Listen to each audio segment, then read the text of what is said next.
আমি বিশ্বাস করি সমাজের প্রতিটি মানুষ সম্মানের সহিত বেঁচে থাকার অধিকার রাখে। তাই তো আমি আর লিওন কিছু অসহায় গরিব মানুষের জন্য খাবার প্রস্তুত করতেছি। তো প্রথমে ড্যাগের খাবারগুলো প্যাকেট করে নিলাম। দেন সব খাবার প্যাকেট করা হয়ে গেলে সেই খাবারগুলো আমরা বাইকে করে নিয়ে বেরিয়ে পড়লাম। আমরা রাতে গরিব ও অসহায় মানুষের পাশে দাঁড়ানোর চেষ্টা করতেছি। তাদের হাতে একবেলা খাবার তুলে দেওয়া আমাদের দায়িত্ব মনে করতেছি। এটা কোনো দান নয়, বরং এক ধরনের সামাজিক দায়িত্ব। তো আমরা ফাইনালি চলে আসলাম রেলওয়ে স্টেশন, যেখানে আমরা এই খাবারটা বিতরণ করব।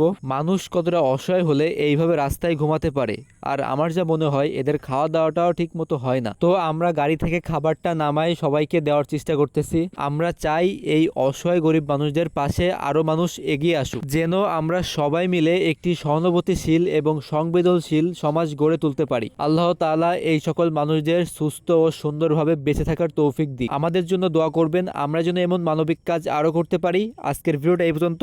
আল্লাহ হাফেজ।